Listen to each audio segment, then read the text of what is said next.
hazards have the potential to cause harm to persons, property, environment, and reputation. There are many hazards in a marine terminal. Risk is a product of the probability and consequences of hazards. Risk can be described as unacceptable, tolerable, or broadly acceptable. Risks need to be mitigated, usually by introducing measures to reduce the probability of the hazard. There is a hierarchy of risk control measures that are broadly described as eliminate, substitute, isolate, use safe systems of work, and personal protective equipment.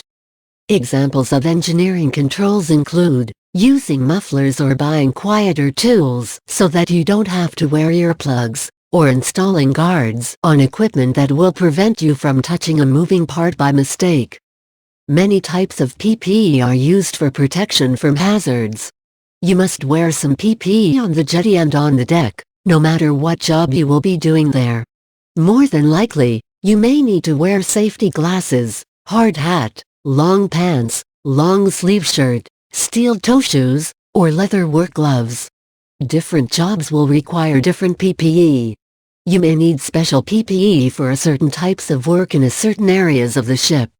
Some examples of types of special PPE that you may be required include wearing a personal flotation device if working near the ship's side, earplugs if working in the pump room or engine room, or personal fall protection device if working aloft. Your employer will make sure you are given this PPE and that you are properly trained to use it.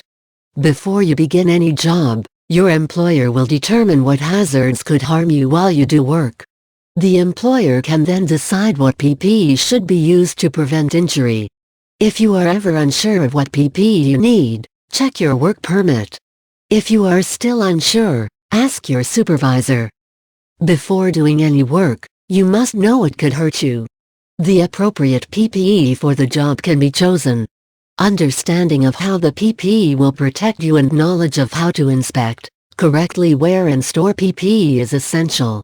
PPE should not be used to protect against hazards if the hazard can be controlled some other way. If your PPE does not fit properly or breaks, it will not protect you. You may be exposed to the hazard.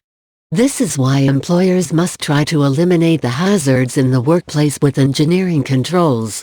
Using engineering controls is the best way to control hazards in the workplace. All hard hats provide protection from injury caused by falling objects, low ceilings and doorways. There is a date of manufacture and a consequent expiry date for some safety equipment. Safety glasses must be ANSI approved, and it will have a Z87 number stamped on the glasses. Remember, your prescription glasses are not safety glasses. A face shield must be used if there is a chance that a hazardous chemical could splash onto your face.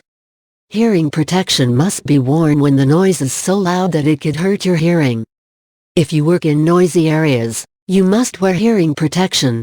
You may need to use earplugs, earmuffs, or the combination of both in extremely noisy environments. Long-sleeve shirts and full-length pants help to protect you from burns and spills. Sometimes chemical-resistant suits or flame-resistant clothing may be required. Safety shoes and boots protect your foot from injuries that would be caused by things dropping on or cutting the foot. A chemical-resistant boot may be needed for some jobs. Remember that the ship, especially the accommodation, is also home to the crew members, and many ships do not allow working boots in the accommodation. You must wear respiratory protection if the air in your work area may become hazardous to breathe. The condition of the respiratory protection must be checked before use. When the respiratory protection involves the use of chemical filter, ensure it is the correct type of filter, and still in date. You must use personal fall protection when you must work 6 feet or more above the ground. This minimum height may be different at different work locations. There are many kinds of gloves. You must know exactly what the dangers are before you can choose the right hand protection. Neoprene or latex gloves protect the hands from certain chemicals. If you are required to use any PPE, you should be trained to use it. You will learn how it will protect you, how to wear it, store it, clean it, and inspect it. You must understand all of the manufacturer's warnings and limitations of your PPE before you use it.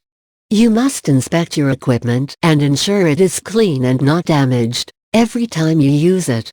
PPE has adjustable parts and comes in a variety of sizes so that it will be reasonably comfortable. You must know how to adjust it so that it fits properly. PPE that does not fit cannot protect you the way it should. Note: do not share your PPE with anyone else. Self-contained breathing air respirators, however, will be shared. If you must use it, be certain that it has been properly cleaned and disinfected before you use it. If you are not sure what PPE you need for your job, check your work permit. If you still have doubts, check with your supervisor.